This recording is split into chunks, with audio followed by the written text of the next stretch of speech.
السلام علیکم ورحمۃ اللہ وبرکاتہ۔ امید کرتا ہوں کہ آپ تمام لوگ خیریت و عافیت سے ہوں گے۔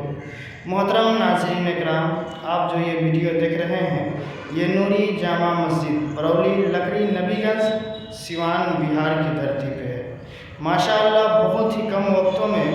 اپنے پائے منزل تک پہنچ رہا ہے اور تمام لوگوں کی امداد کی وجہ سے اب تک یہاں تک پہنچا ہے۔ آپ خود اپنی نگاہوں سے ویڈیو میں دیکھ سکتے ہیں اس مسجد کا ڈھانچہ کیسے ہیں اور کتنا تک کام پہنچے ہوئے ہیں اور کتنا تک باقی ہے۔ بس محترم ناظرین اکرام، یہ آپ تمام لوگوں کی محبت، آپ تمام لوگوں کی امداد نے یہاں تک پہنچایا ہے،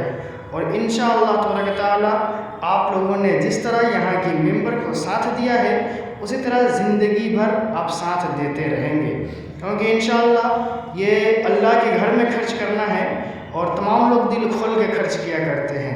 اب تک یہ آپ تمام لوگوں کی محنت و مشقت کی کمائی، ایک ایک دو دو روپے آپ نے جو بھی امداد کیا ہے وہی امداد آپ کے نگاہوں کے سامنے ہے، اور آگے بھی یہاں کی تمام ممبر آپ سے امید لگا رہی ہے کہ آپ جتنا ہو سکے گا آپ ان کے ساتھ کھڑا رہیں گے اور امداد کریں گے جس طرح ہو پائے گا۔ اس لیے محترم ناظرین اکرام، یہ خدا کا گھر ہے اور خدا کے گھر میں خرچ کرنا یہ باعث فخر ہے۔ اللہ تبارک تعالیٰ کا بہت بڑا کرم ہے کہ ہم لوگ اپنی محنت و مشقت کی کمائی کو اللہ کے گھر میں خرچ کیا کرتے ہیں، اور رب تبارک تعالیٰ جن کے پیسے کو اپنے برگاہ میں مقبول بناتا ہے انہی کے پیسے کو اپنے گھر میں خرچ کرنے کا موقع بھی عطا کیا کرتا ہے۔ اس لیے محترم، میں آپ سے کہنا چاہوں گا کہ جتنا ہو سکے اتنا آپ امداد کریں، مدد کریں، کیونکہ صاحب یہ خدا کا گھر ہے، یہ کسی انسان کا گھر نہیں ہے۔ اور یاد رکھیں، جتنا بھی آپ اس مسجد میں امداد کر رہے ہیں نا، یہی پیسہ کل میدان محشر میں آپ کے لیے رب کعبہ کے برگاہ میں عریضہ کرے گی،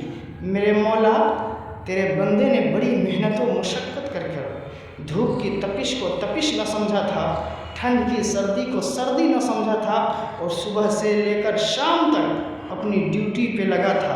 اسی میں سے میرے مولا کچھ پیسے اس نے لایا اور پھر تیرے گھر میں خرچ کیا ہے۔ اے میرے مولا اس کی بخشش فرما دے، اس کی مغفرت فرما دے۔ تو یاد رکھیں یہ خدا کا گھر ہے۔ میں اسکینر ویڈیو پہ چلا دے رہا ہوں، آپ دیکھ لیں اور اسکین کر کے جتنا آپ سے ہو سکے، کوئی آپ کے اوپر پابندی نہیں ہے کہ اتنا ہی دینا ہے یا پھر اتنا ہی دینا ہے، جتنا آپ دینا چاہتے ہیں اتنا آپ دے سکتے ہیں۔ آپ اسکینر پہ اسکین کریں اور جتنا ہو سکے اتنا آپ امداد کریں، کیونکہ یہ اللہ کا گھر ہے، کسی انسان کا گھر نہیں ہے۔ اور یاد رکھیں، اللہ کے گھر میں ہم 1 روپے خرچ کرتے ہیں نا تو اللہ تبارک تعالیٰ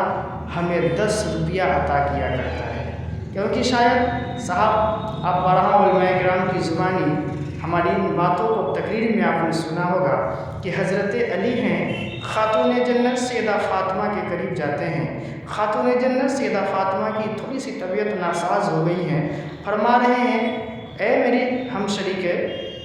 حیات، اے میری بیوی، آج تک تو نے مجھ سے کوئی چیز طلب نہیں کیا، آج تو مجھ سے کچھ مانگ، اپنی کچھ خواہش کو ظاہر کر۔ تو حضرت خاتون جنت سیدہ فاطمہ نے ایک انار کی خواہش ظاہر کی تھی۔ حضرت علی اپنے گھر سے نکلتے ہیں، بازار جاتے ہیں، اپنے جیب سے 1 درہم نکالتے ہیں اور 1 درہم کے بدلے میں 1 انار خرید کر لے کر آنے لگتے ہیں۔ تو راستے میں ایک ضعیف انسان سے ملاقات ہو جاتی ہے، وہ شخص کہنے لگا ہے اے علی، 3 روز سے بھوکا ہوں، مجھے کچھ کھانے کے لیے نہیں ملا ہے، مجھے کچھ کھانے کے لیے نہیں ملا ہے۔ اب حضرت علی کے دل میں یہ خواہشیں آئی ہے کہ میری بیوی نے آج تک مجھ سے کوئی چیز طلب نہیں کی، آج طلب کی ہے، آج مجھ سے مانگی ہے، اور وہ بھی انار، یہ بھوکا شخص ہے، یہ بھی مجھ سے طلب کر رہا ہے اللہ کے نام پہ، میں کیوں نہ اسے اللہ کے نام پہ دے دوں۔ 1 انار کو دے کر وہاں سے چلے آتے ہیں۔ جیسے ہی گھر میں داخل ہوتے ہیں، خاتون جنت سیدہ فاطمہ فرماتی ہے اے میرے سرتاج، مجھے معلوم ہے